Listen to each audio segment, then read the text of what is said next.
I now request C.A. Shripad sir to welcome the guests with the bouquet. And you know what is bouquet? It's a book, but not a bouquet. And also I request Pramod sir to join C.A. Shripad sir in welcoming our chief guest today.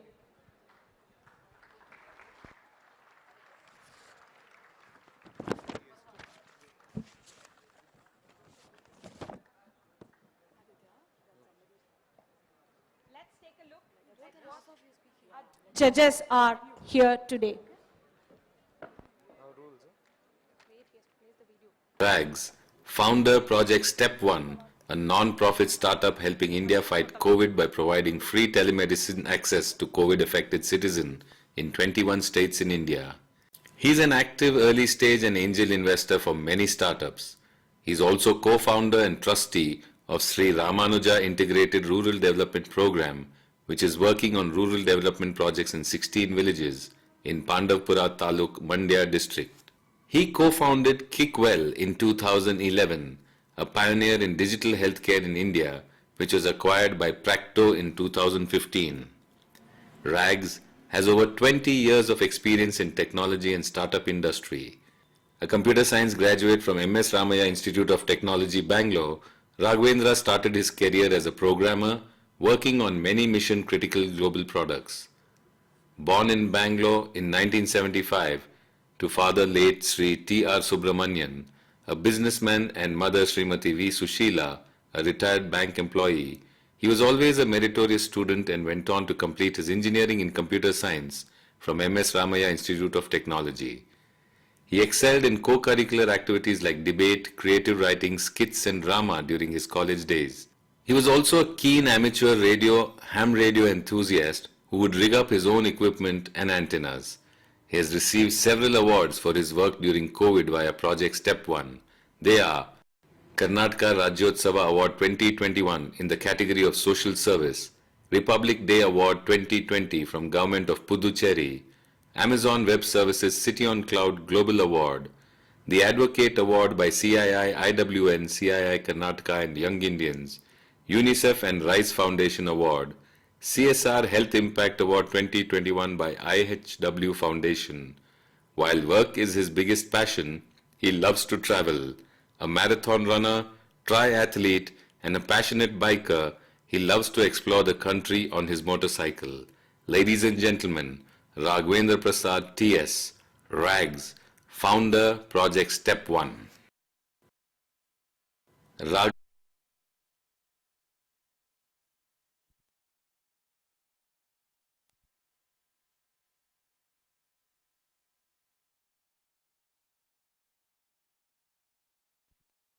Santhosh is the managing partner at DNP India Advisory Services LLP. He has over 17 years of experience in valuation, transaction structuring, fairness opinions and disputes-related mandates, having advised clients across a wide range of industries, including real estate, financial institutions, fund managers, infrastructure, education and training, pharma and life sciences, internet and e-commerce, telecom, media and entertainment, IT, ITES, etc. He has been an angel investor and also been a fund manager. He is a partner in KPR Investments, a friends and family fund, and also a partner in Peer Capital, a Category 2 AIF. He was the India head of the Valuation Advisory Services practice of Duff & Phelps. Earlier, he was heading the financial instrument valuation practice in American Appraisal India and was global chairperson of the Complex Financial Instruments Valuation Committee in American Appraisal. He was South India valuation leader in Deloitte and was part of the founding team in Grant Thornton, Bangalore. Santhosh's prior work experience includes stints with Duff & Phelps, Grant Thornton and Deloitte. Santhosh is a qualified chartered accountant from the Institute of Chartered Accountants of India. Ladies and gentlemen, N. Santhosh, Managing Partner, DNP India Advisory Services LLP.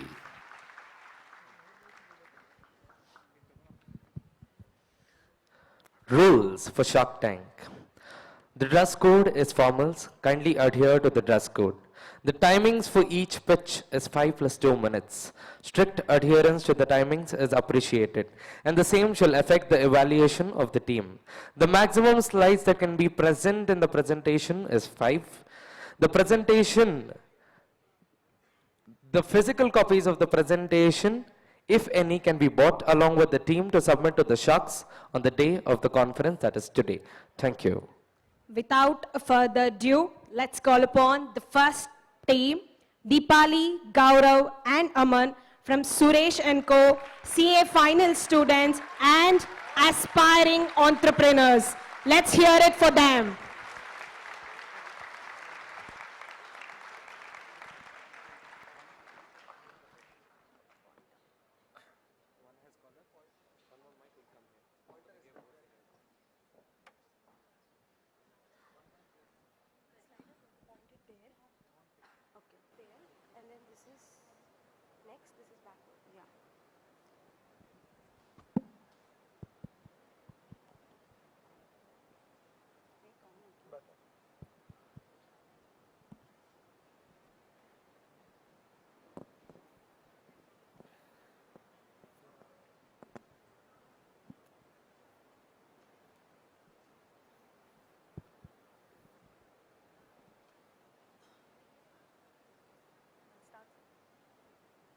A very happy morning to one and all present here.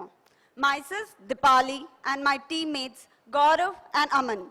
We are here to present our idea. You must have sure.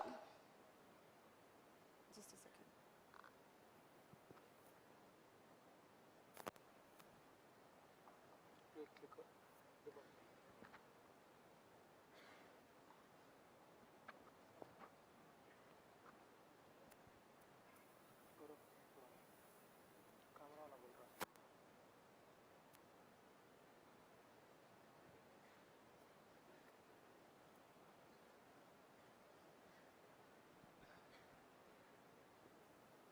Automotive experts predict the future of motor vehicles to be an all-electric one. Owing to soaring fuel prices and growing environmental concerns, it is an inevitable thing. Electric vehicle technology is at a nascent stage at present. But there are certain challenges when it comes to this industry. Firstly, long and painstaking charging hours. Secondly, lack of sufficient charging infrastructure. Thirdly, supply chain related problems, wherein electric vehicle sales has increased rapidly, but after sales, charging and swapping facility has not been up to mark. This creates dilemma among the e-mobility drivers whether to go for an electric vehicle or petrol alternative. To address all of the above challenges, introducing Quick Charge. Coming to our business model, first up, we will be providing charging facilities for the current EVs in the market. Second,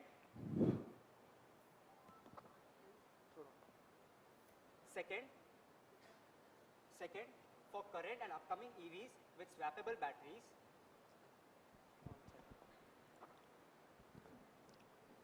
Second, for current and upcoming EVs with swappable batteries, we will be providing normal and supernormal swapping station.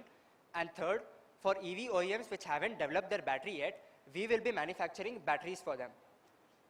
Our objective is to provide a comprehensive range of battery as a service from manufacturing to the after sales stage. Our aim would be to cater to the EV OEMs requirement by providing them flexibility in letting them choose their alternative.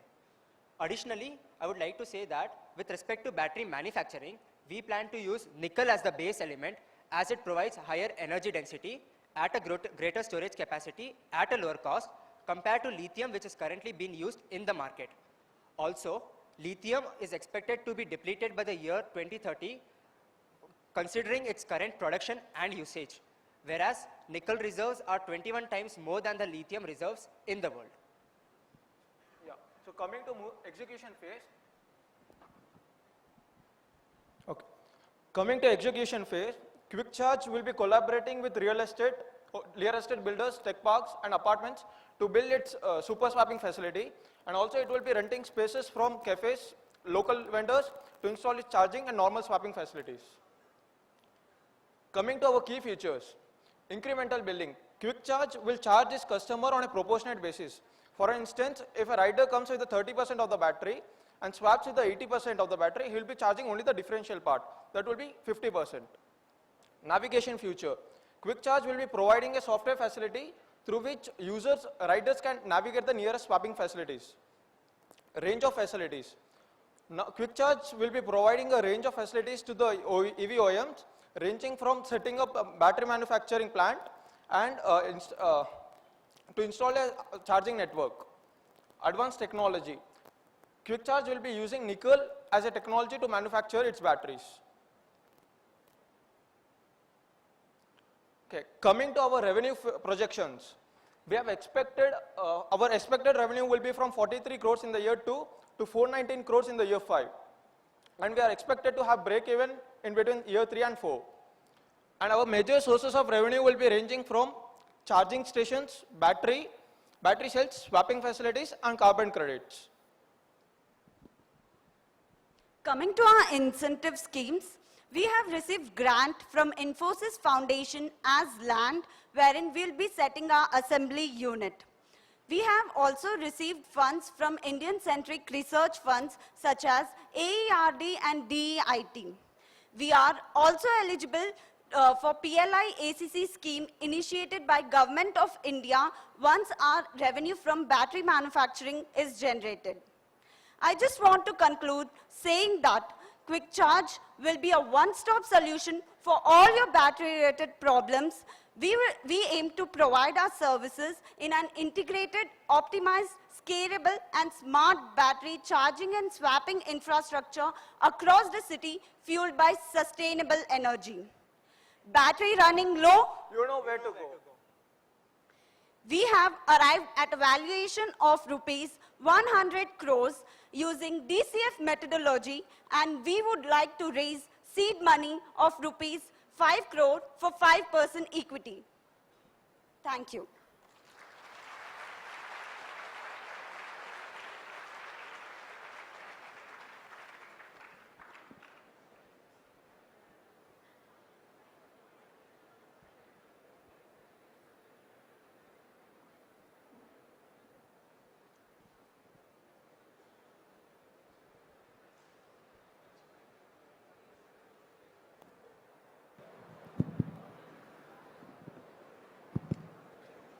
Guys, great presentation, very relevant as well. So, one quick question. None of you guys are chemical engineers, so when it comes to battery manufacturing, how would you manage? Do you have any co-founders with relevant experience? We have a IITian who is a chemical engineer who helped us developing the nickel technology, wherein he also has experience in battery manufacturing, which helped us in developing this technology. So this IITian is the most important person. So what are the skills you guys are bringing to the table? Because what if he forms another company without you guys? Because everything is dependent on his technology, isn't it? When we realized that he has developed this technology, we saw a business opportunity there. And apart from this development of technology, the other things required to run a business, to start a startup, to kickstart our business operations, all the other relevant things like your marketing, your networking with and making agreements with the EV OEMs are the things which we are getting in. We also have networks with automobile associations, which will help us in bringing this in the market. One more thing I would like to add. We'll be giving ESOPs for the chemical engineer to stay in longer period for him. And what's the stake that he will have once those ESOPs get vested? We have created a pool of ESOP, 5% of the pool we have created. As of now, we have created like 5% of the pool for this. Do you think that 5% is good enough to for him to actually stay with you guys? Once we get investments and we get investments from further investments round, that pool will be big enough wherein that relevant amount which we are giving now will become bigger, and that we feel that will be enough. If at all we feel that there are other things which are required to retain them, we are ready to give them other incentives to retain them. So what is the initial capital that is needed? Is 5 crores enough to get the year 1 or year 2 revenue of I forgot, it was a pretty large number, 200 odd crores, right? Yeah. So how does the 5 crore become 200 crores in year 2? Usage of 5 crores will be for, when I said about battery manufacturing, we said that we have already developed the nickel technology, but the testing for Pan India and other parts like setting up of factories, setting up of an assembly unit is left. That is where we are trying to use our 5 crores and for setting up initial charging and swapping facilities. But after once the testing is done and we get the approval for battery manufacturing, we will be going for another investment round to further fund the other requirements. What is your first product? Is it a charging station or a battery swapping station? And how much would it cost for you to set up each of those? So for setting up our initial will be, in the year 1 we'll be setting up charging and swapping facilities. From the year 2 we'll be starting manufacturing of batteries. So coming to cost of setting up a charging, it will cost around 1,10,000 for normal charging swapping stations and 3,30,000 for setting up the big swapping stations. And also we have planned to install 2 types of swapping stations. One will be range for like normal 6 capacity of batteries and other would be 12 batteries. And charging, we are having 2 types of plans. Normal charging points like 2 points and the bigger one will be like 10 points.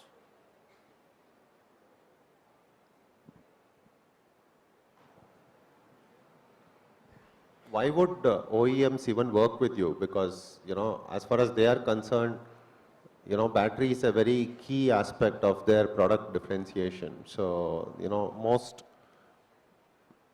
EV manufacturers will be very keen to have that technology in-house because it's a key differentiator.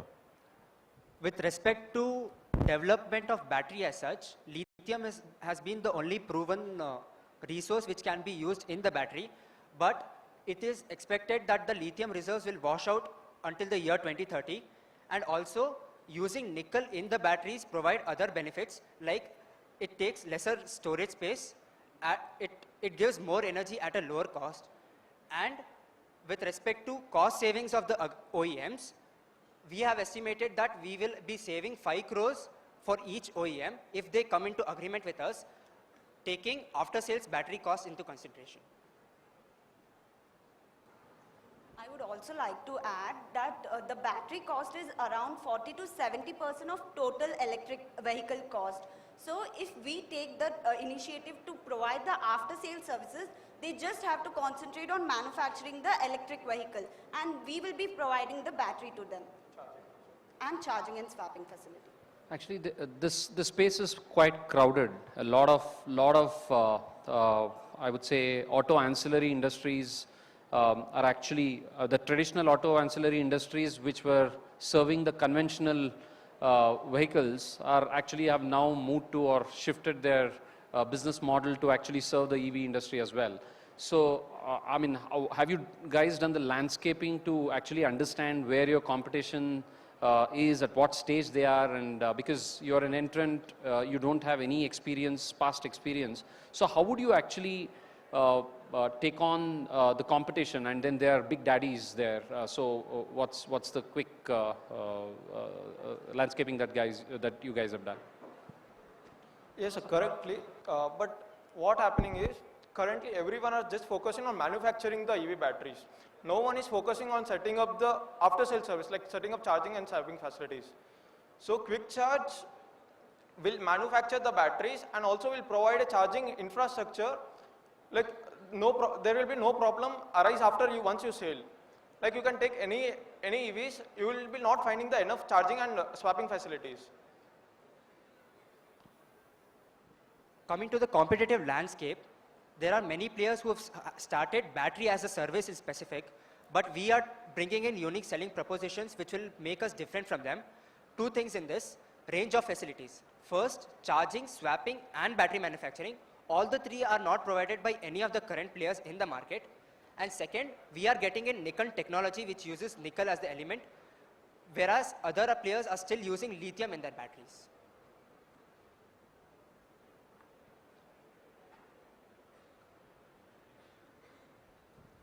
Thank you. It was a good presentation. Thank you, sir. All the best.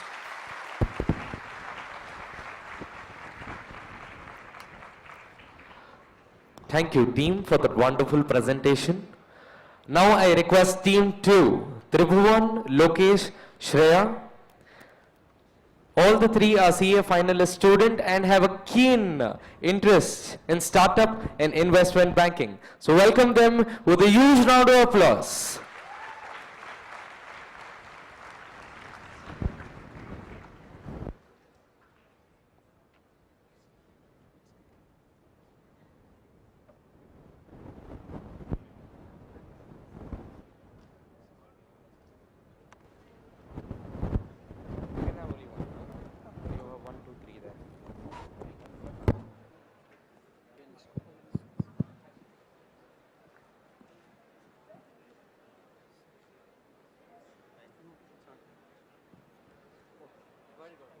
But it's not coming.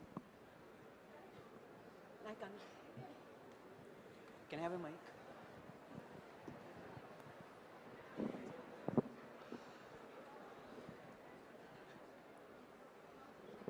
Can.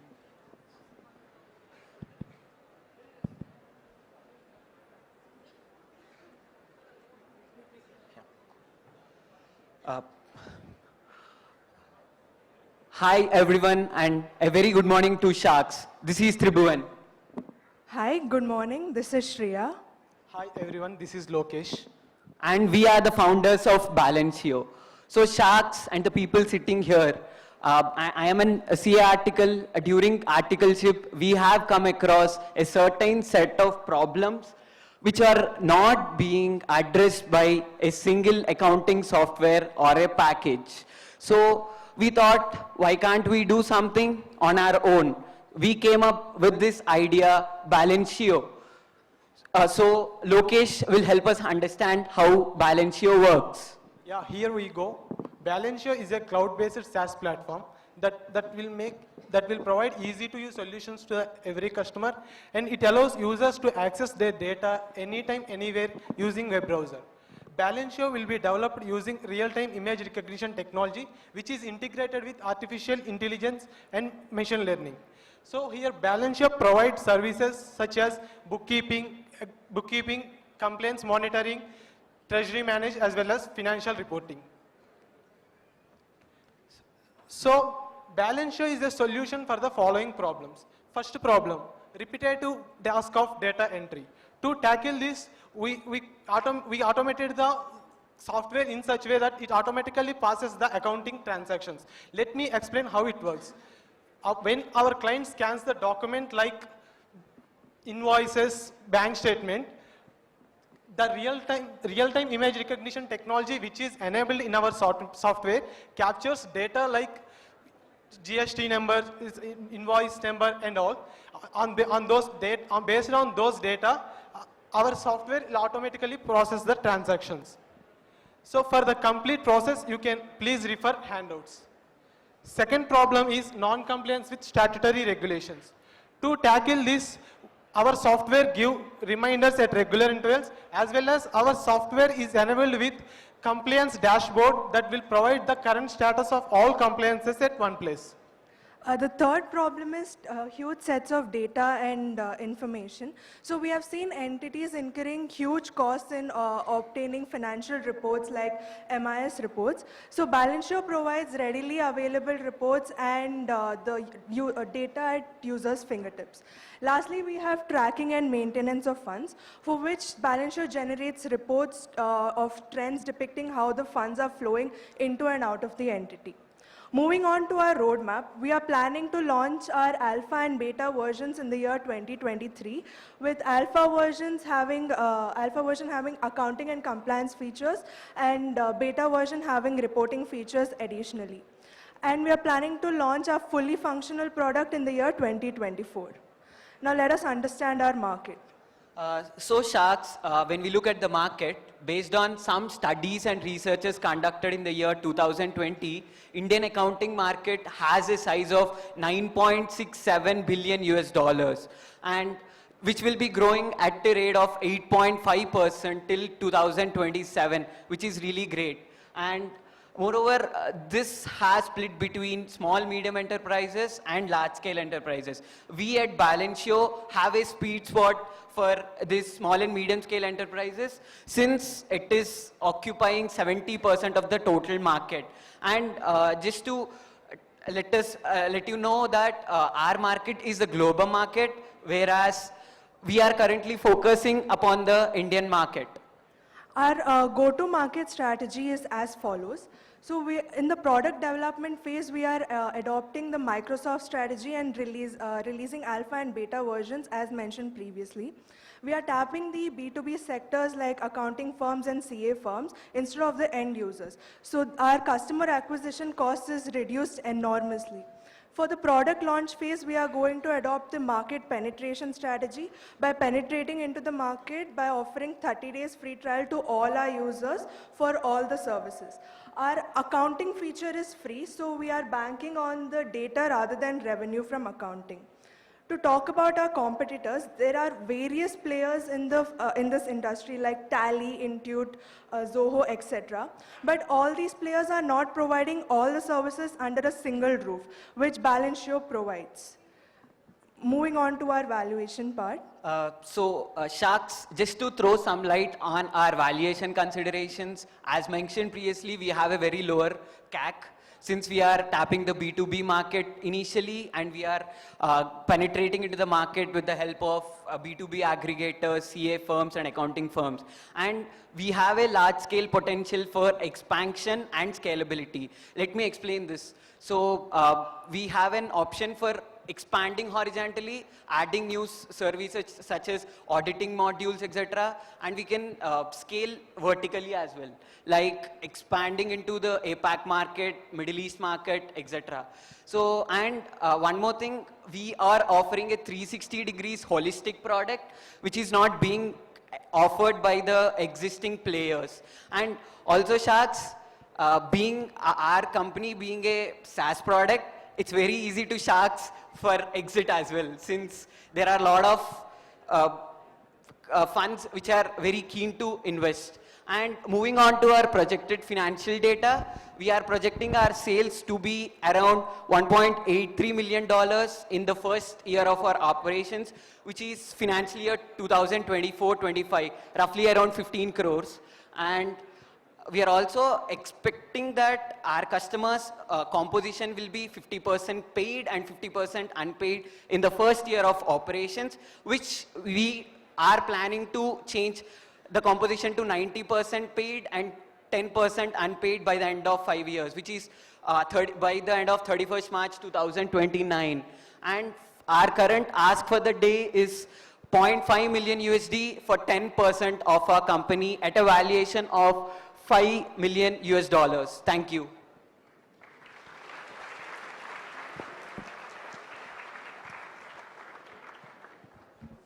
Can you go back a couple of slides? Yeah, here actually Jan 2025, you are saying you will have product market fit stage.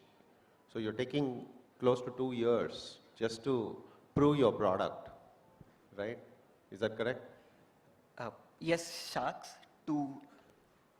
We are having alpha and beta versions will have trial runs. So we are generating revenue from 2024. So Sharks, to make it better, so we are launching our alpha and beta versions with the basic features with the test users. So we had already discussions with the peers. Since we are in the industry, we know that there is a problem and the peers are ready to try the product. So we kept the product market fit stage because if there are any minor tweaks that needs to be done to the software, we are open to it. So we are sure that by January 2025, we will be a fully functional product with all the features, even getting the maybe bugs fixed. Evolving the product is an ongoing thing. It will be happening forever.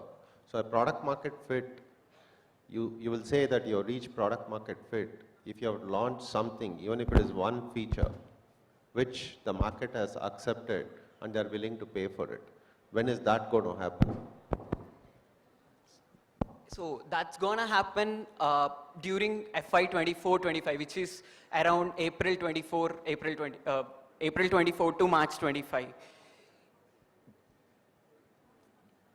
I mean, typically there is this concept of minimum viable product, right? You should start with, if you're planning for 2 years to develop your product, or even the answer that you're giving me now, at least a year, that's too late. You'll obviously have someone else actually, coming in and beating you for time, right? They'll be much more faster than you. So that's something you should look at. Sure, Sharks, we'll take that into consideration, but just to make it better, we are launching our product in the April 23, which is 4 months from now. So it will not have all the features because we don't want to release everything and be, we just want to be perfect with whatever we are delivering.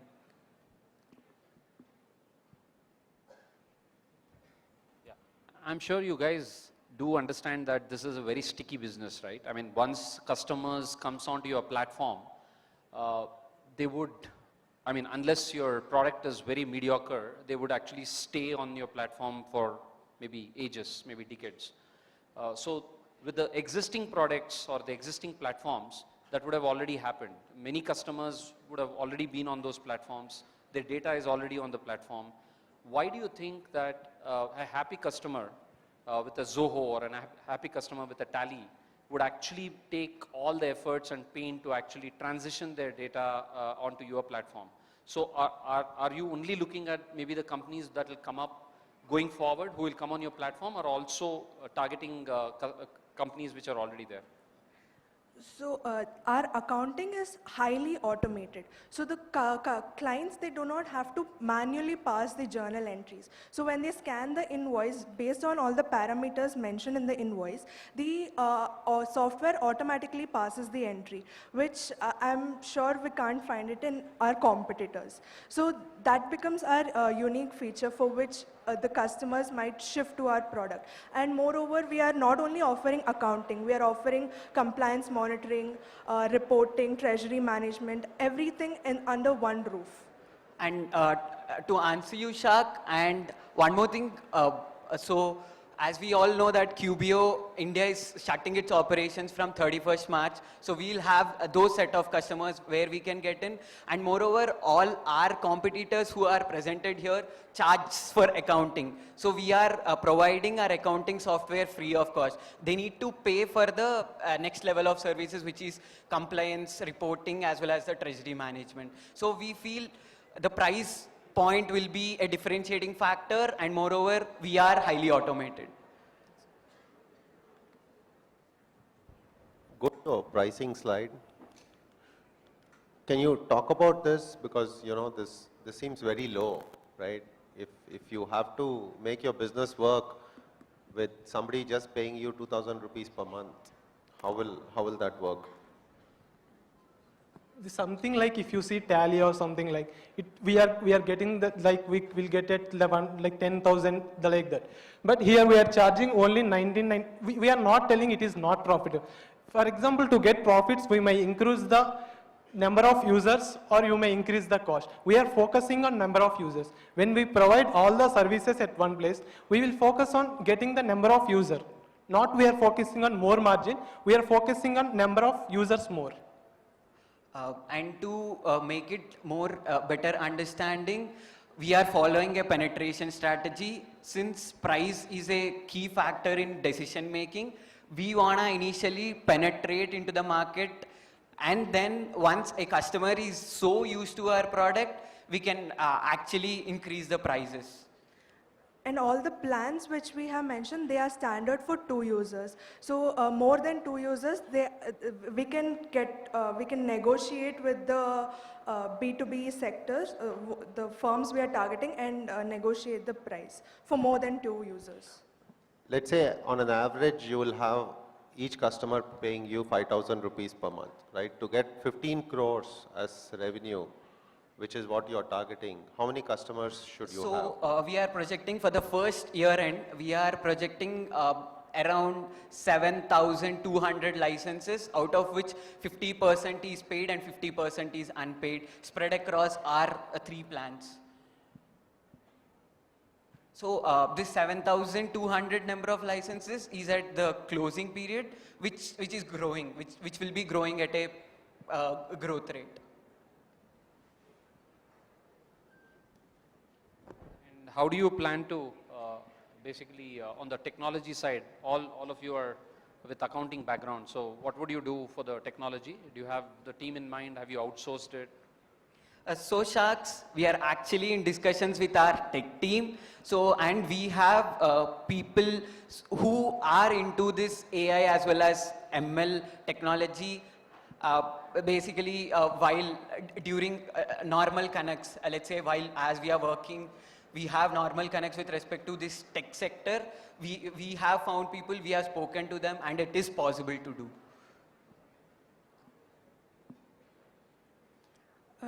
Do any of you have questions for us? Yeah, can we get a mic over there?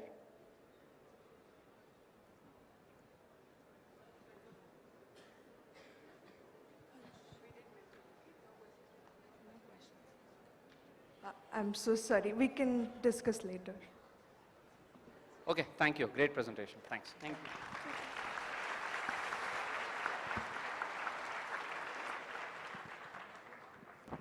Good job. Thank you. There is a request to the audience. Please maintain the decorum of the hall. I know you people also have great ideas. You might be discussing amongst yourself, but do it after this session. It's a kind request. Now, I call upon the third team, Ruchita, Deepak, and Sohan, CA final students and entrepreneurs to be. Put your hands together for team 3.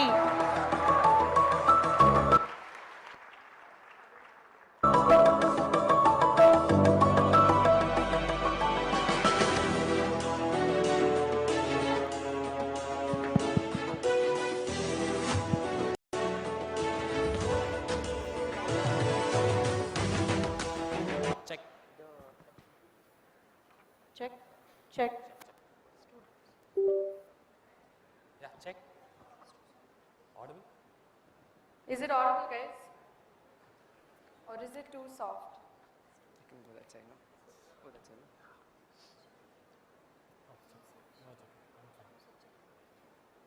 Speak loud.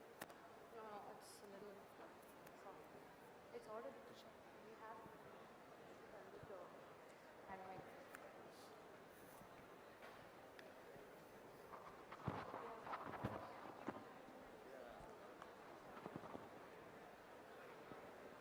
Check. Check. Yeah, it's okay.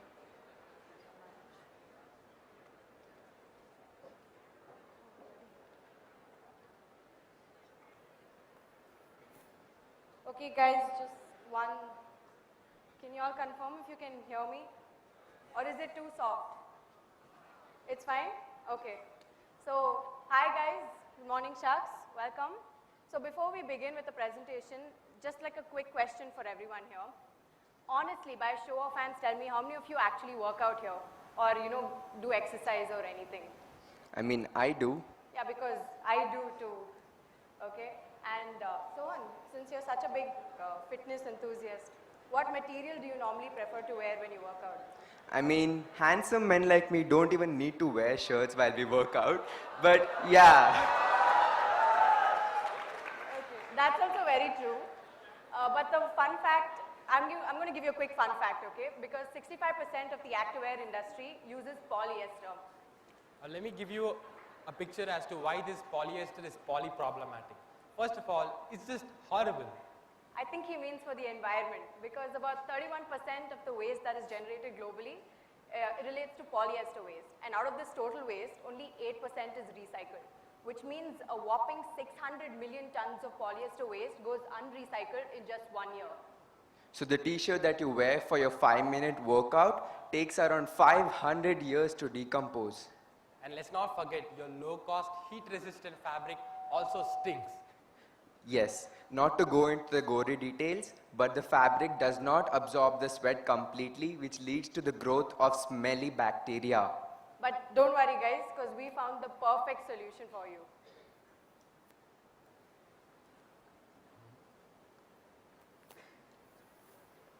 Point it.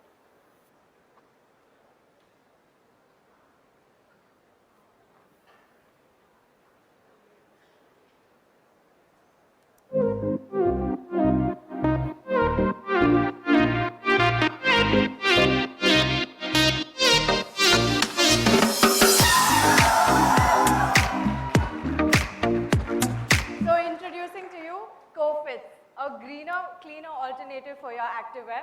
My name is Ruchita. I'm the CEO, the Coconut Executive Officer. I'm Deepak, the Coconut Finance Officer. And I'm Sohan, the Coconut Technical Officer. And we are here to help you sweat tenderly during your workouts. Our product description comes in the name itself, CoFits, where Co stands for coconuts, since we infuse the benefits of coconuts into your activewear. Before we go any further, this tender coconut that I hold in my hand, the one that you drink and discard is going to fill your wardrobes very soon. And not the ones that we break in the name of God. Because obviously no one wants to wear a rug when you're trying to impress your gym crush, right? Okay, but 1 second, Deepak. Let me blow your minds because obviously your gym crush is not going to do that for you. Around 75% of our fabric will decompose in a span of 3 years, which is factually 165 times faster than polyester. But it's not just sustainable, it's beneficial to you too, because it's completely breathable, it even speeds up evaporation and even removes odor. To top it all off, it acts like a natural sunscreen because it protects your skin from the sun and even the UV rays. So our tender coconuts go on to have a nice saltwater warm bath and then they go on to get a haircut. The fibers that we get from this haircut are then mixed with our other raw materials and spun into a yarn. This yarn is then sent out to our viewers who will stitch together the most durable piece of clothing that you'll ever wear. So Sharks, if you refer to the handouts provided to you, you can see that we recently conducted a survey which indicates that 87% of the people prefer to switch to sustainable activewear. And with a 14% year-on-year growth in the industry, our total addressable market comes to around 32,000 crores. Yes, we are not restricting ourselves to the sustainable market, but we want to capture our position in the entire activewear industry. So this is how we are going to be capturing the entire market. Our initial focus is going to be establishing ourselves as a sustainable brand in the market because our biggest competition is going to be dealing with the synthetic mindsets of people. So we will be heavily engaging in social media marketing in the initial years of our business by collaborating with influencers, fitness enthusiasts, celebrities to promote our product via our Instagram page. But what will make us stand out in the marketing field is our involvement with our potential customers in the form of campaigns, sponsorships of the sort, so that we can educate our customers or our potential customers that yes, we are a sustainable alternative for your activewear. From this, our shift will slowly move towards telemarketing in the coming years in order to attract a wider consumer base. At present, our products range from shirts to shorts to track pants, and these products are priced between the range of 600 to 1,200. The cost of manufacturing each of them at an average comes to around 350 rupees. Our sales in the first year is going to be around 40 lakhs. This is primarily because of the fact that we'll only be operational for 6 months in the first financial year. This number will jump up to 2.9 crores in the next financial year itself. As Ruchita mentioned, since our primary focus is going to be towards marketing, our customer acquisition cost initial will be at around 75% of the selling price. In the initial years, our revenue model is going to be pretty simple. It's just going to be majority of our sales through e-commerce aggregators because we're not as recognized as we'd want to be. This number will slowly come down because our focus will shift towards sales through our own D2C website and sales through retail distributors as well.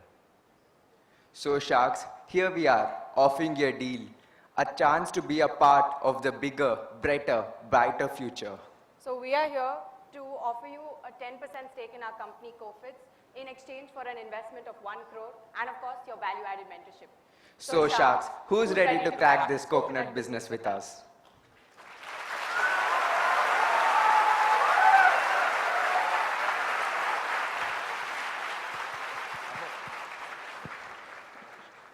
very the- impressive presentation, guys. You can scan the QR code to go through our website. D2C website. Preliminary website. Can I try that now? Yeah. It's also on the flyer that we gave you. Oh, nice. Yeah, we'll check that, but very impressive presentation, guys. So will you, I mean, you were talking about your channel, sales channel. You have your own website, and is that website live? Yes, it is a preliminary website. We have not fully completed the building, but yes, it is live. We still haven't added the payment gateway. Sure. And would you also sell your products on Amazon or Flipkart? Yes. Okay. And Initially, we are going to be doing that itself. okay. To tell everybody that there is another brand of activewear in the market. Okay. So what would be the split between the third-party platforms versus your own? In the first 3 years, it's going to be 60% through e-commerce aggregators and 40% through our own website. This will come down to, after year 3, it will be 40% through D2C and 30 and 30 each through retail and e-commerce.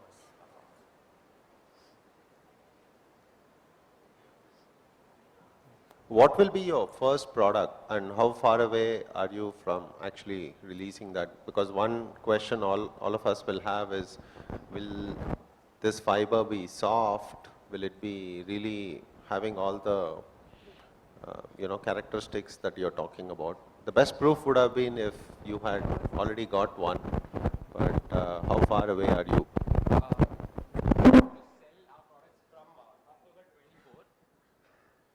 We'll be able to sell our products from October 24. Till then, I think we'll have a lot more R&D to do and make sure that we have the perfect fabric for you to work out.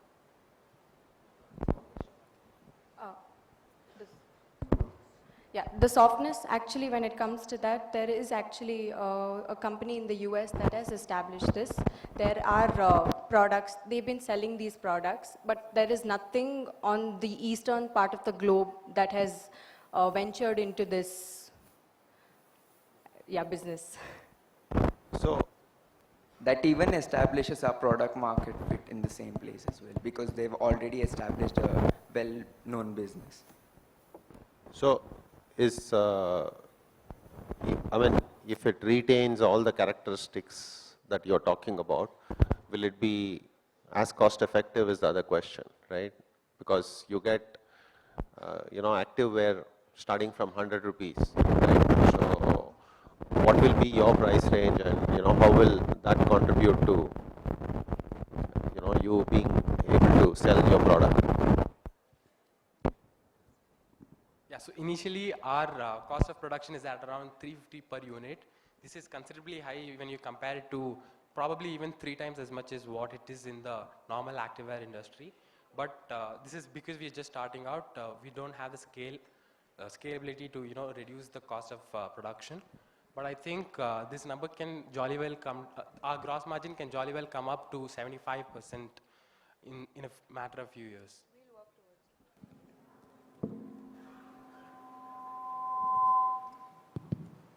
Just curious to know, did you guys build this website for this event or what is it?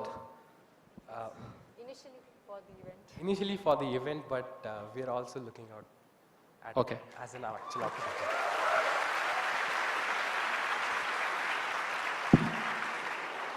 I couldn't find your names on the website. So I just wanted to understand, is it somebody else's website or no? Okay.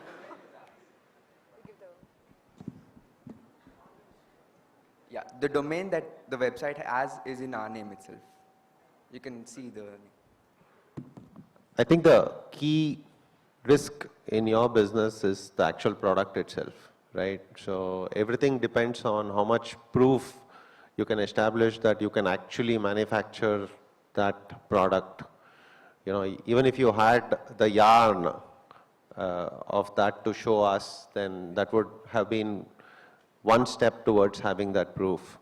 So Deepak has something to add. There is also a research paper conducted by a university in Brazil. We have a copy of that if you'd like to go through. But that's still theory, right? I mean, practically how easy is it to actually make this, implement this and make it like a product? I mean, is there some sort of proof or evidence that actually this fabric has been used before, or is it just in the lab and then you guys are trying to actually... In the western side of the globe, there is this company called as 37.5. They do something similar to us.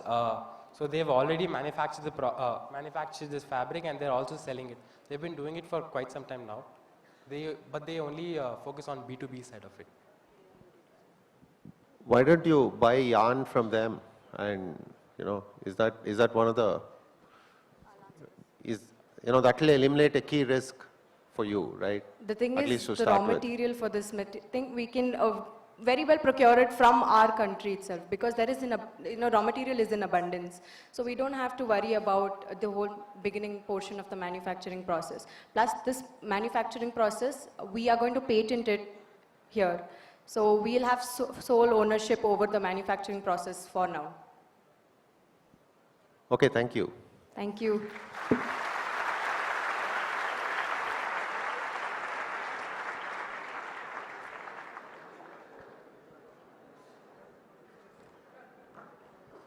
What a marvelous performance. Please give them a huge round of applause, friends.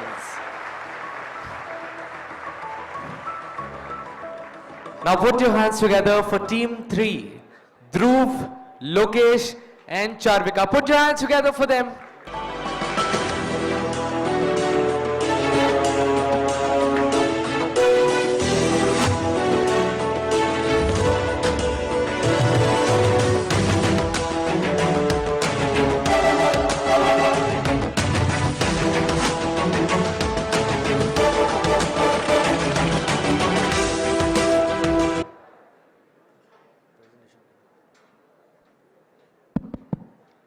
Check.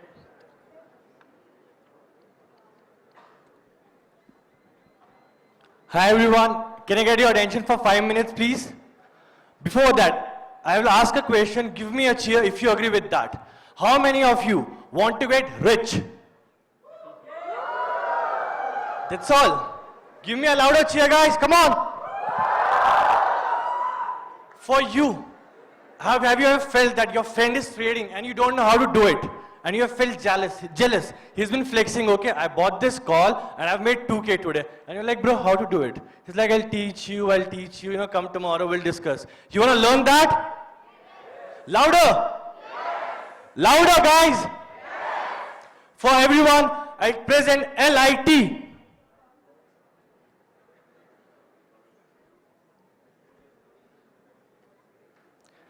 Education without application is just entertainment.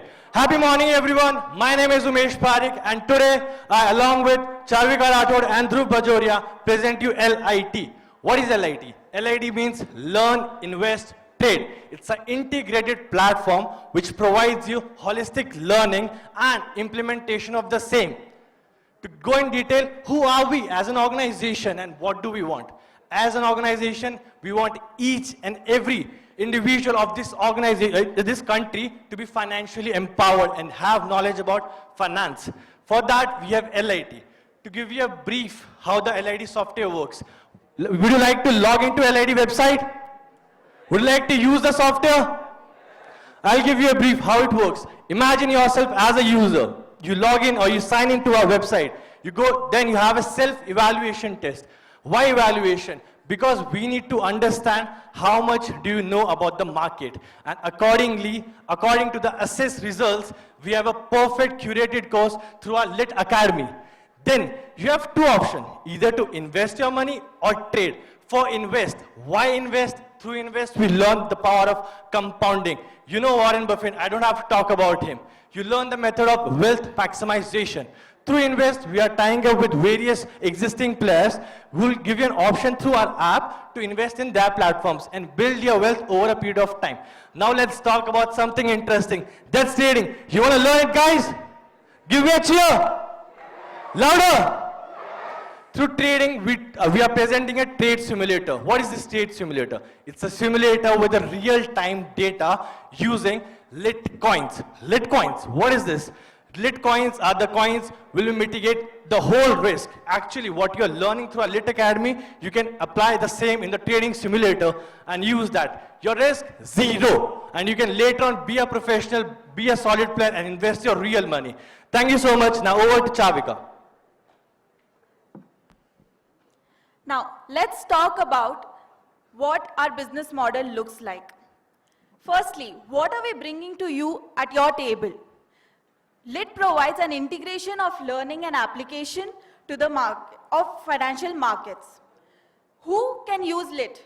Anybody keen on learning about financial markets. Anybody who wants to grow and multiply their money. Anybody who seeks to have sound financial knowledge can use LIT without posing any risk to their real money. Now, what does our revenue include? Our revenue flows come from subscription, co-partnering and AdSense. But what are our cost pools?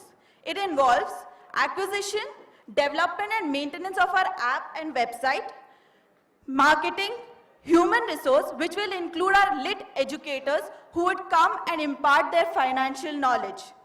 Next, how are we planning on reaching to all of you and any person sitting in a remote village in any part of the country having access to internet?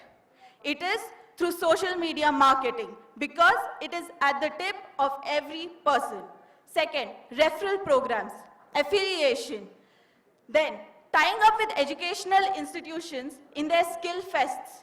And thirdly, attending national conferences just like these. Now, the theory part is over. Let's bring some practicality into the session. Over to Dhruv. Talking about practicality, let's talk about some numbers.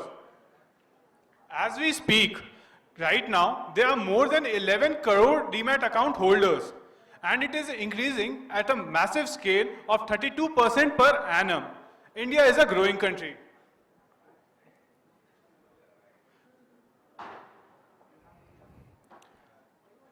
As we know, the legal age to create a Demat account is 18, but at LIT, you can learn and earn before 18. Talking about revenue model, we have three types of revenue model. First is subscription model. Subscription model contains subscription to our learning courses.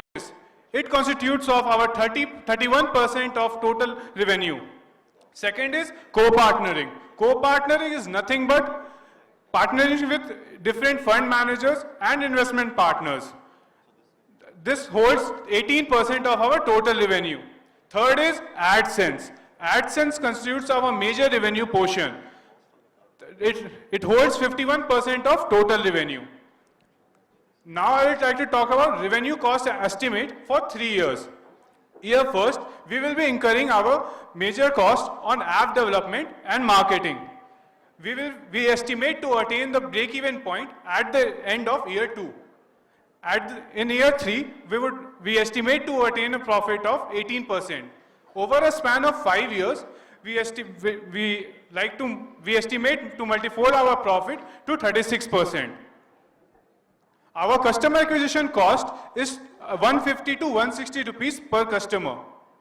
At end, we would like to ask Sharks for 50 lakhs for 5% stake in our company. Over to Umesh.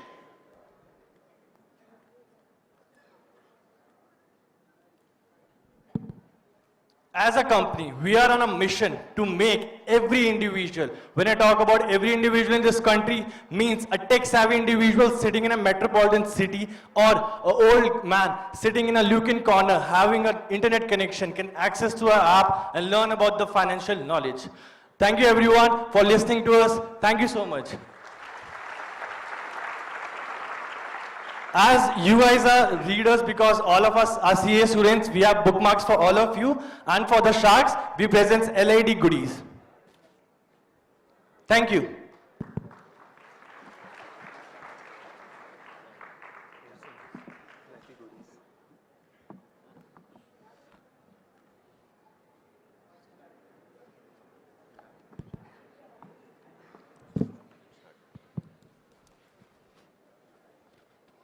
Guys, nice presentation. So what's the status? I mean, is your platform ready?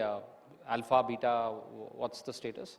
So kindly, we are in discussion, it's under development. We have planned out a phase-wise development, we'll starting with the trade simulator, then we'll come phase by phase. Invest is the later part. So as you can see, LIT, it's gonna be a phase thing. Trading simulator first, then Late Academy, then we'll go with the invest. We're in discussion with the updates, like we have designed everything and the work will start. Okay. So right now you're still in the drawing board stage, right? Okay. That's why we want you, sir, to guide us with the same thing. Nice. So do any of you have a trading experience? Yes, sir. Okay, and what motivated you or what actually inspired you to come out with this idea? Actually, I'll give my example, then over to Dhruv. My dad, I usually trade like in a small amount to try here and there to take some risk. I was trading. So my dad was like, I also want to do this. I was like, Dad, I made 2K today, and I was flexing with him. He's like, I want to learn. Then we started searching for different courses. He's very comfortable with Hindi, but he's not getting a right app. And he was very risk averse. He was like, if I put 20K, 30K right now, it's going to be zero at the next moment. You don't know.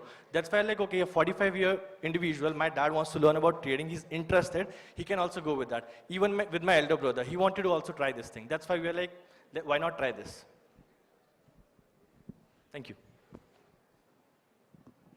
So what are you starting with? Mostly equities, or you're focused on the Indian exchanges, or? Indian exchanges, sir. Okay. Do you have, give us a sense of what the curriculum will look like, because there are various trading strategies, right? So how will the curriculum look like? So to explain your user base, just example, there is an ex-user. He has no knowledge about the financial markets, no idea, and is starting today. He's a science background student, no knowledge about that. So he logins to our website, our app, then he'll get a self-evaluation test. What kind of risk he wants to take, what kind of knowledge he wants to get into. And does he want to become a trader, or he just want to learn about the investing, the art of investing? Then according to that, we'll have a curated courses. And accordingly, we are working on that. Like my elder brother is a data scientist, an ML engineer. We are planning accordingly that we can provide the perfect curated course for the individual. Then we'll go ahead and provide it. Like after, we'll have educators who will be teaching you. Then you can apply the same at that time during our trading simulator. If you're learning an intraday strategy, example bull spread, you can go to the trading simulator and apply the same. 5 years down the line, would you call yourself a edtech company or a fintech company? Edtech companies. Okay, and then for trading, you would what will be? I mean, what is the role that your platform will play when you actually get trading also? I think you said first you'll start with learn, and then you will start. First, we'll start with trading, and then we'll go with the learn. Okay. We are an actual simulator. We are not actually providing any trading. If we take any money from other people, so there are a lot of platforms which have got notice from NSE stating that they are into gaming, gambling, and if go with this part, we'll get a notice from NSE stating this is not allowed. According to NSE's website, it clearly states they can only provide data for a certain amount of fees for education purpose, and we are going to do that. There are bigger players who are into completely into trading, like broker houses and everything. Future down the lane, we are planning if we can expand, we'll tie up or we'll expand into that, sir. So how long does it take for someone to complete your course? So as we told, whenever a customer onboards, so he has to go on through a self-evaluation test. So according to that, our app will tell him what's his current stage, and accordingly he can plan his courses. So the courses vary from his expertise. If he's a noob, so it might take him 6 months. If he's a beginner, like it varies accordingly. To add on to the part, like everyone can relate, we are serious students. Someone will finish his subjects in first year of the article, someone will take all the 3 years. So it depends upon how keen you are interested, how keen your learning part is, and how much fire you have. Thank you. Thank you so much, sir.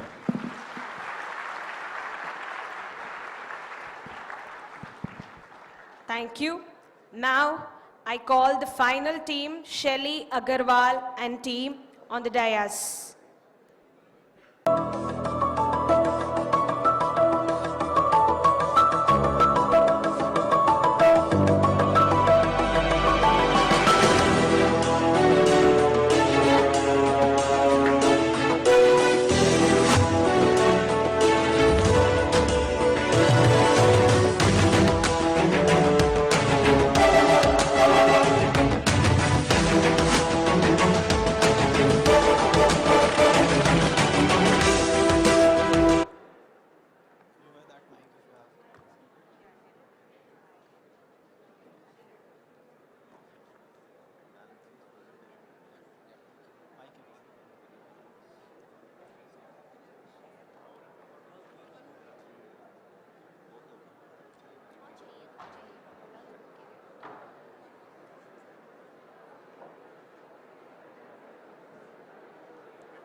Hello.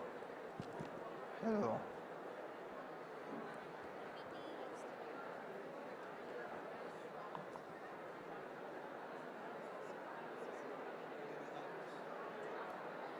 Guys, please be seated and maintain the decorum. Again, I am telling, please, it's a request.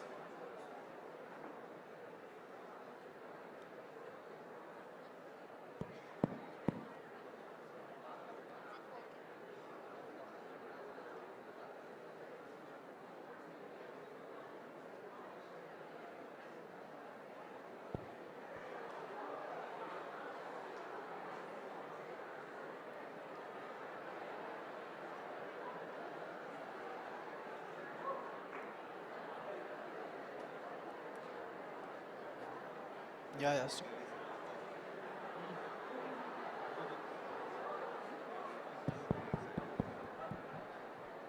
A quick announcement, there will be a short tea break after this. Come back quickly because the results of this session will be announced after the tea break. I hope you all will be back within 5 minutes because I know you all are excited.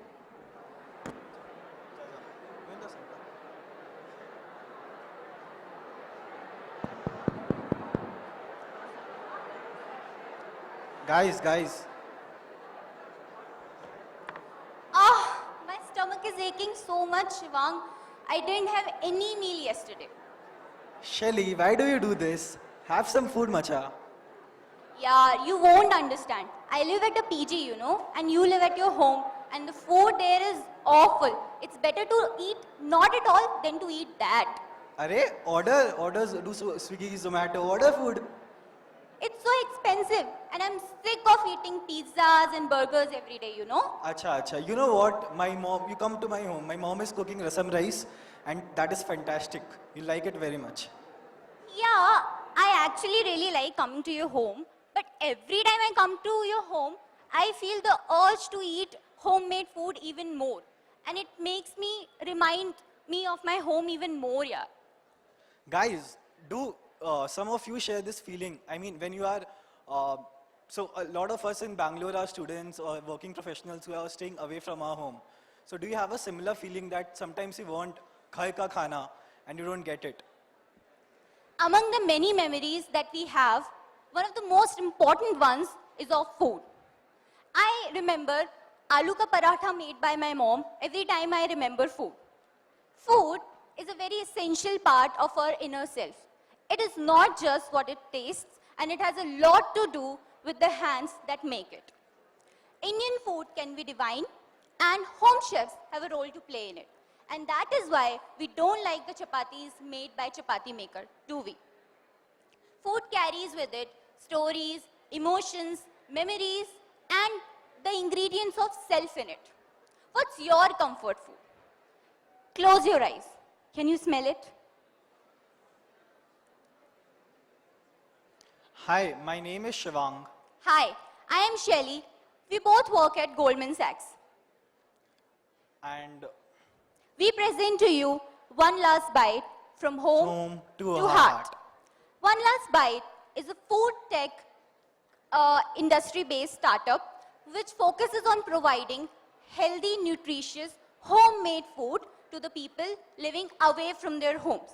Basically, primarily catering mostly to the people living in hostels, young working generation living away from their home, and we also plan to business with offices and PGs and college hostels as well. So that is why we call all three sectors as our target markets. But not just this. So this is like one part of the startup, right? Catering to the needs of hostels, hostel people, office generations, and offices and PGs as well. We are also focusing on providing employment to the home chefs when they have idle time. So that's why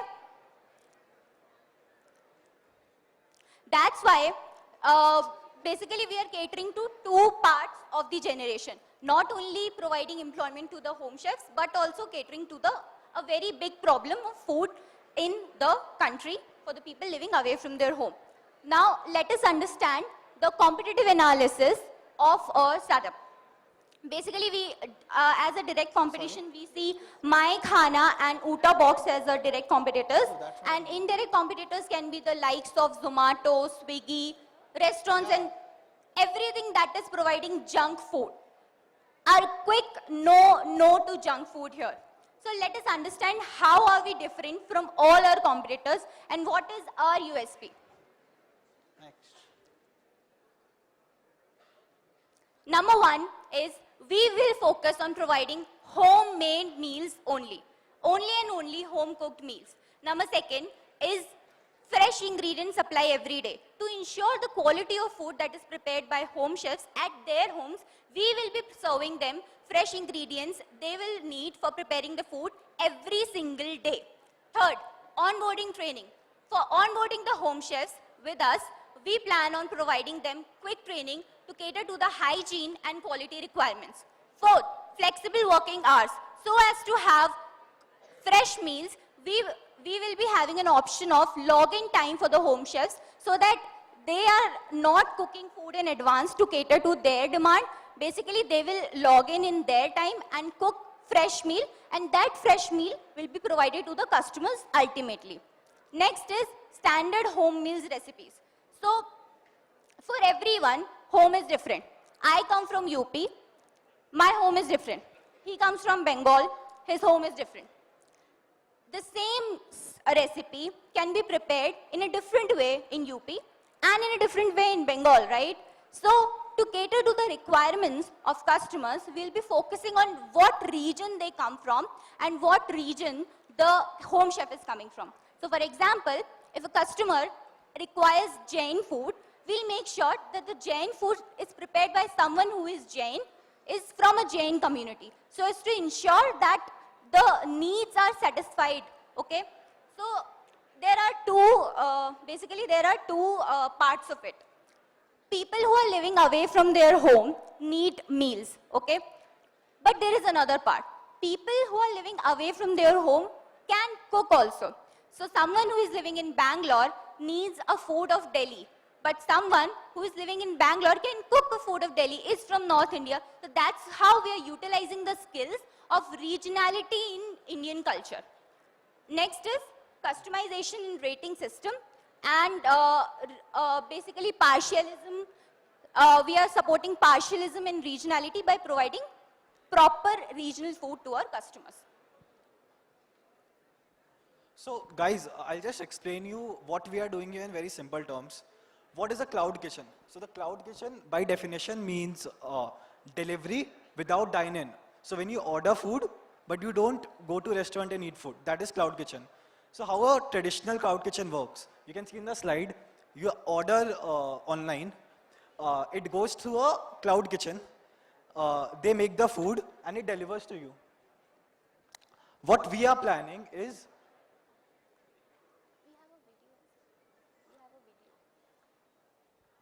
we are making a modern cloud kitchen. How the modern cloud kitchen will work is, instead of the central body being a single kitchen, we will provide employment to hundreds and thousands of homeowners. So think about housewives or that section of the society is very underrepresented in all the statistics.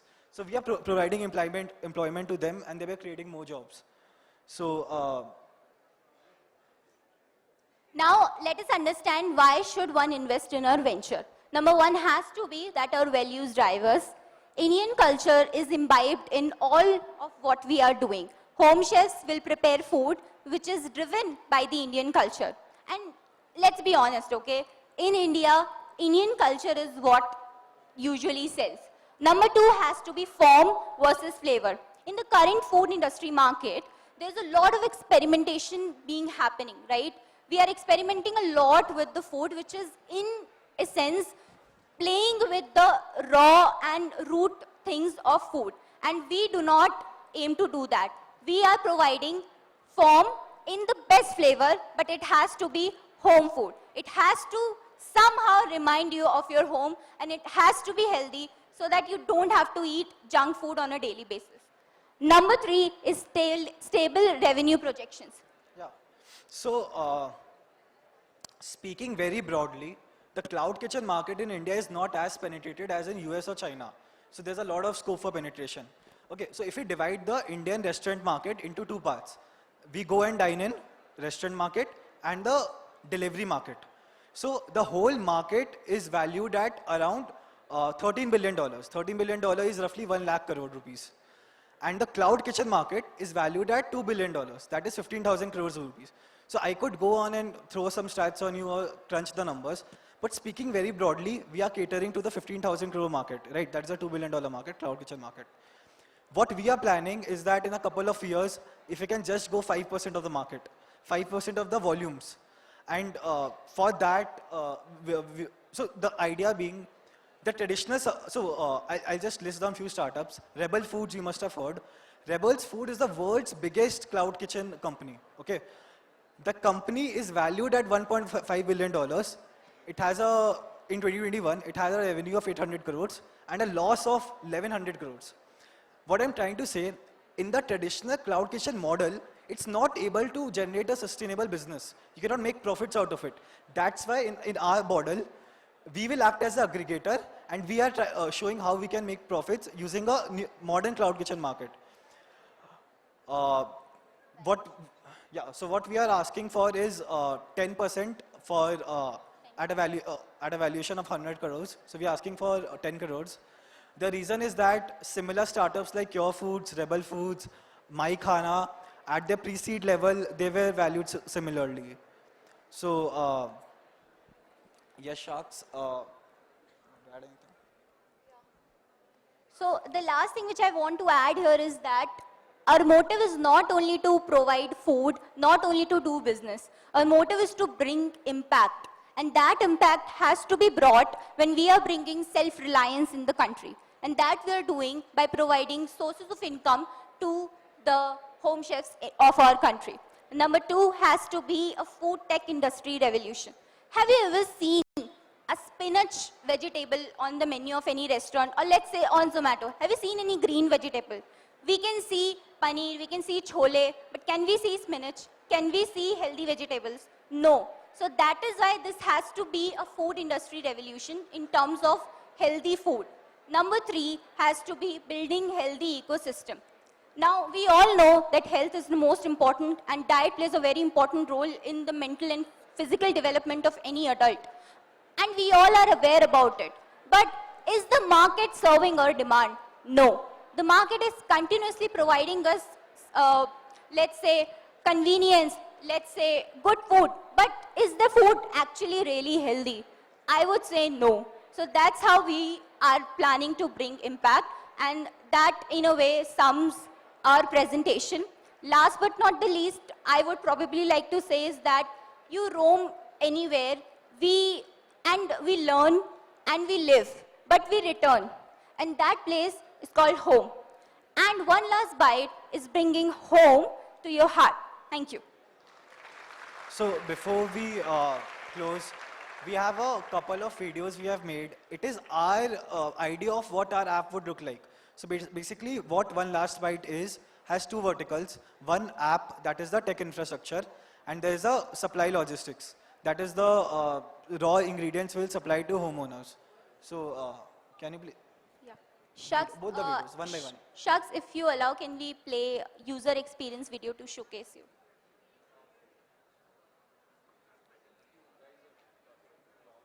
Okay. Just one video.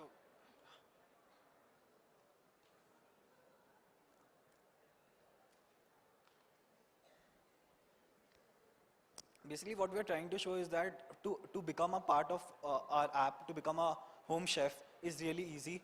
You can do it in 4 easy steps. So we have just pointed out those steps to you.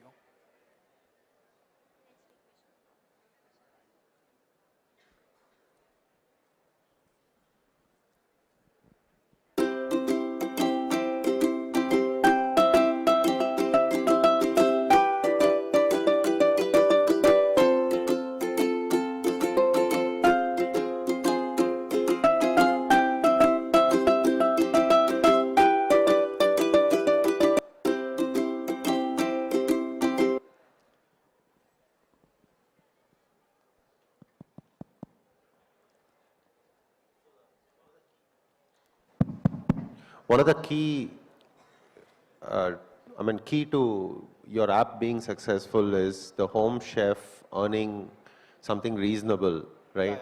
So how much do you think a home chef will earn every day or every month because through your app? Sure, sure. And how many hours should this home chef additionally set aside to be able to get that earning? I'll tell you what the traditional figures are in the cloud kitchen market. So let's say in the cloud kitchen market, generally the gross margins are around 60% and the net margins are around 10%. Okay, we can experiment with a lot of these when we talk in terms of the home chef. That is, we can either pay them a commission, fixed commission for every order, or we can let them take all the money and they pay us a fixed commission. So either they can be the revenue center or they can be the cost center.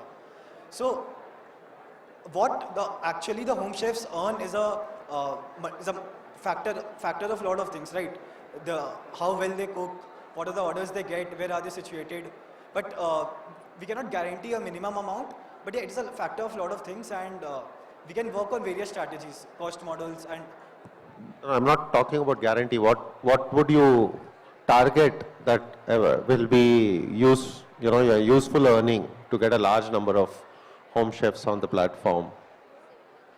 right. So suppose we'll guarantee them that you'll get at least 10 orders a day, okay? And if there's a deficit, that is filled by us. So based on our volume analysis, we can give a guarantee that they are earning at least X amount a day, which is 30X a month, right? So we can have some guarantees, but our profit sharing ratio could be 70-30 because we are managing the tech, we are supplying them the ingredients. They are just the chefs, right? So how much a chef earns in a restaurant? We are just paying them the salary. So we are going a step ahead and saying that we'll give them a fixed cost. So that and to add on that, traditionally in a food tech industry, the numbers would be around, let's say, my gross margin would be around 60%. And because of the additional operational costs, marketing costs, and infrastructure costs, my net margin would fall down to, let's say, 10%, 15%.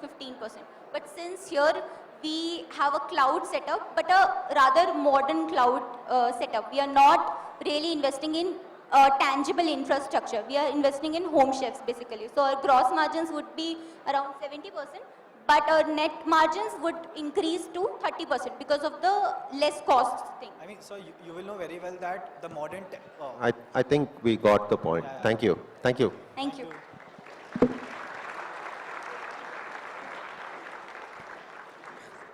Thank you, Team 5. Now we have a tea break coming up, so I request everyone to be... As I always bring up an activity up ahead, I now request everyone to stand up in your places. I request everyone to stand up.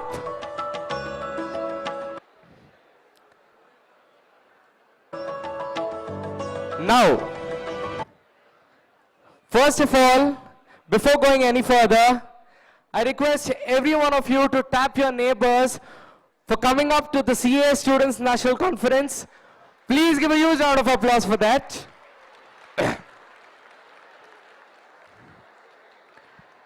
And as I told, तालियां बजानी आती है तो तालियां बजाओ, चप्पाड़े तड़पे के अंदर चप्पाड़े तटी. One simple rule applies: we are not gonna keep it quiet. In count of 3, 2, 1.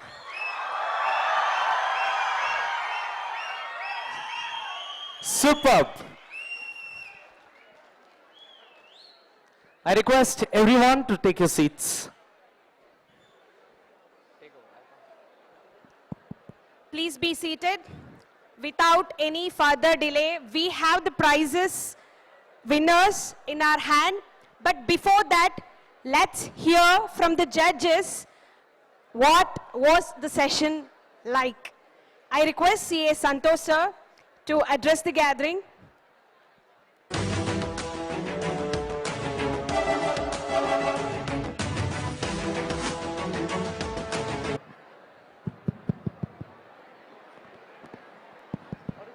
Please be seated, everybody. Tell him you can use the podium. Hello. Volume.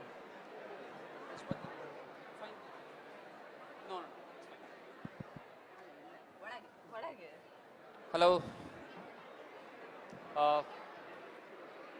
Thank you. I request all of you to be seated quickly, please.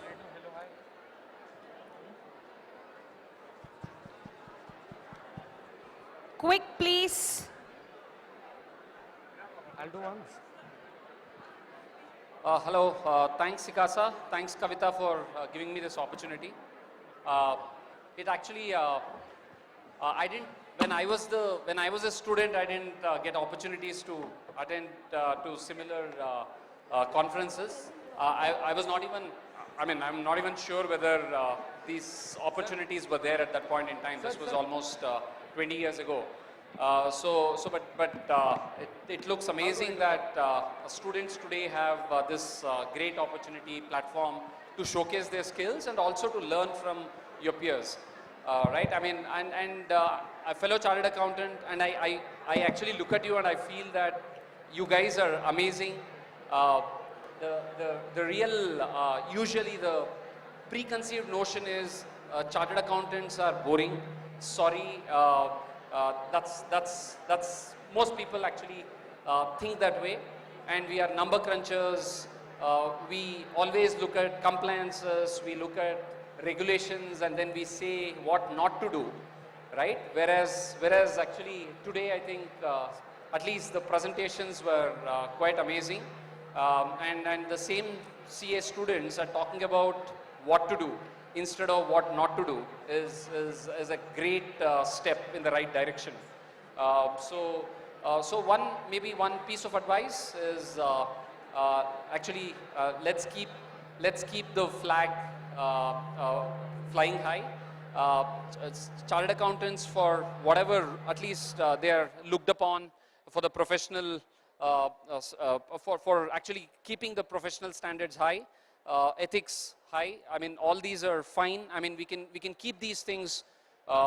Definitely, we can keep these things, and we can keep these principles, but also make sure that we are doers.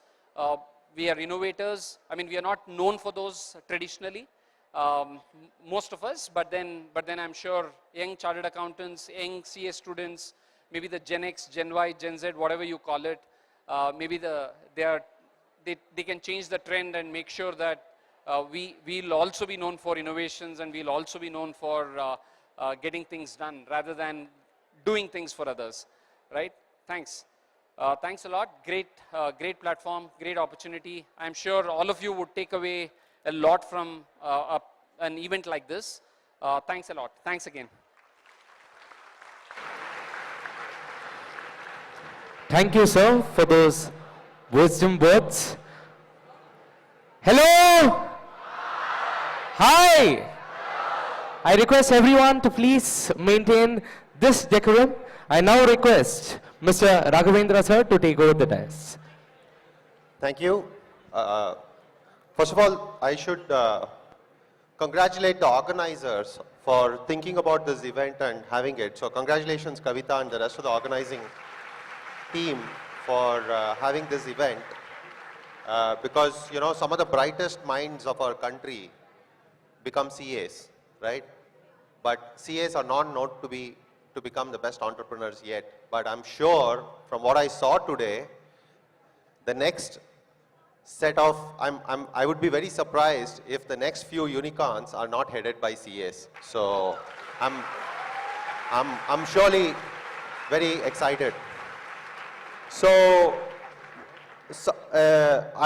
I would also like to congratulate all the teams who participated, because I see that they have done extremely good preparation. They have actually thought about various aspects that go into building a business. And for rest of you who are not on the stage, I'm sure it would have been a very useful learning experience. And I think you should use that experience to think about what you will do different, and hopefully be on the stage next year presenting your new idea, and hopefully creating that new business and becoming that CA who will be having a unicorn.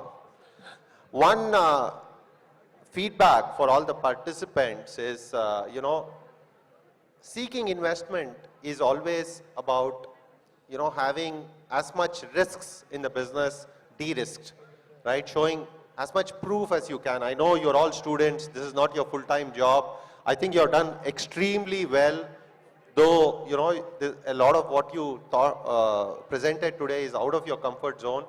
But in real world, investing happens when you are able to show proof that you can de-risk your business. You can do things and you can make progress. So showing progress is very, very important. So I'm hoping that next year we'll see a lot of businesses, not just with the idea, but something that they can show that they have worked and they have made some progress. So with this, I would once again like this opportunity, to take this opportunity to thank all of you for, and I would like to wish all the participants all the very best as the results are being announced. Thank you.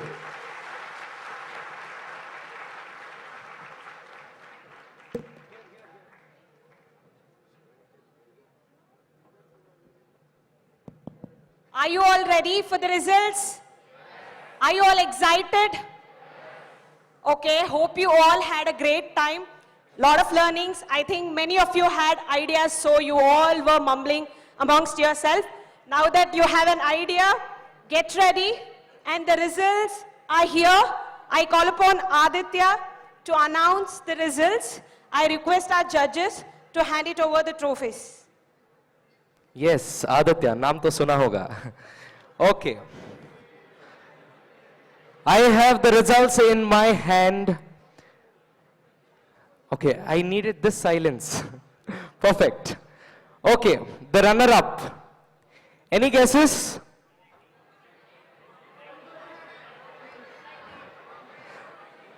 The runner-up of today's event, Shark Tank, goes to Ruchita and team for Coco Fit. Give a huge round of applause.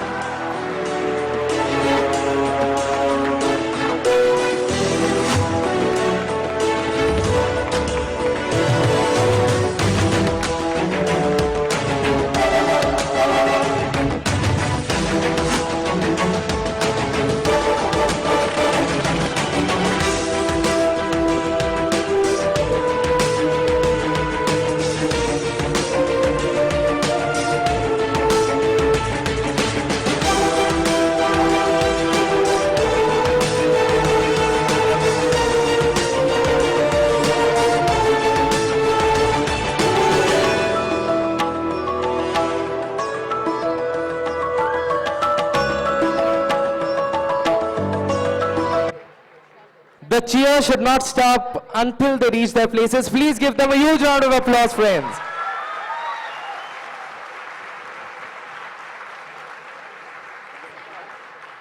The first prize. Any guesses?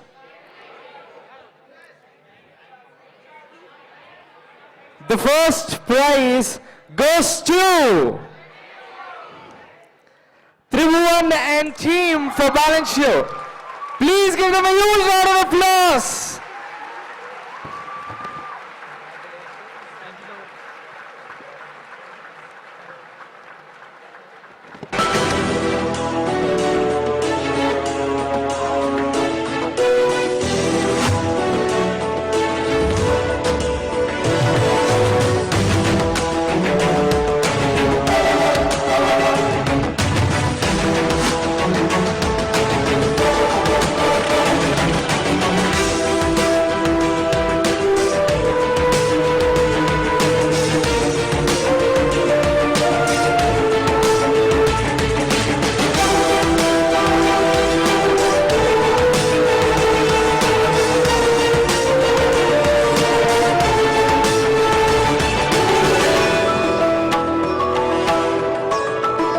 Congratulations, winners. Now I request